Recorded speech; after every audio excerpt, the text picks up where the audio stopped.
Meet Mr. Edwards. He's kind of a happy-go-lucky guy, but the kids know not to mess around because he's a stickler for the rules. He's been an English teacher for over 15 years now, so there's almost nothing he hasn't seen. Mr. Marcus, also an English teacher, has some extensive teaching experience as well. Coming into his 10th year, he has a personality that's slightly edgy than his counterpart. His knack for being tough, but fair, has made him a school favorite as well. Mr. Edwards is the head of the English department, and together the two colleagues spend their days molding tomorrow's future at Logan High. This year's students in Mr. Edwards and Mr. Marcus' classes have been identified as having difficulty in reading and are at risk for failure on the standardized test. The principal has made it very clear that he expects the school scores on this year's standardized test to be an improvement over last year's scores.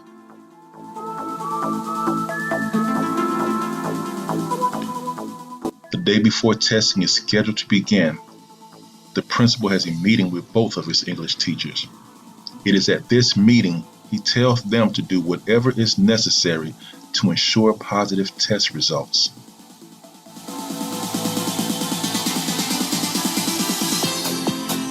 While administering the tests, Mr. Edwards realizes that Mr. Marcus is reading parts of the reading comprehension passages to the students.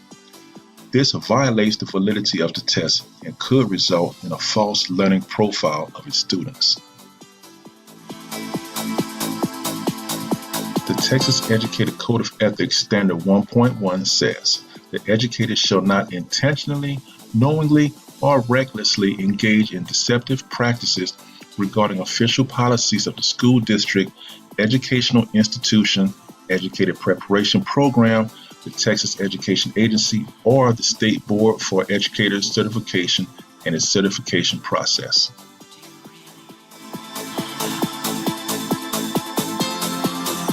Mr. Edwards knows the ramifications of being implicated in a cheating scandal all too well. Earlier this year in Livingston, Texas, a principal and teacher were fired for their acts of unethical behavior. The teaching question had binders filled with test questions. Students completed entire semester courses in mere minutes and entire high school curriculum in weeks, forcing students to retake the entire fall 2019 semester.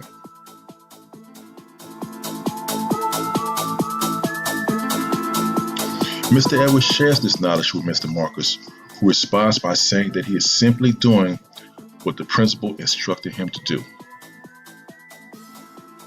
And we remember, right? Do whatever is necessary to ensure positive test results.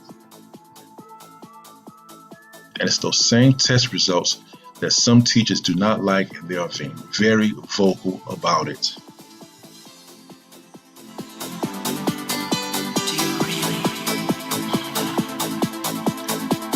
And as with any good argument, there are the pros and the cons to standardized testing.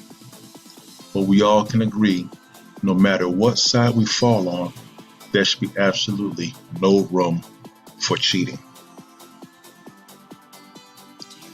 So, back to these two. Mr. Edwards is in a difficult situation with Mr. Marcus because technically Mr. Marcus is doing what the principal has implied he should do. What should Mr. Edwards do now? What would you do?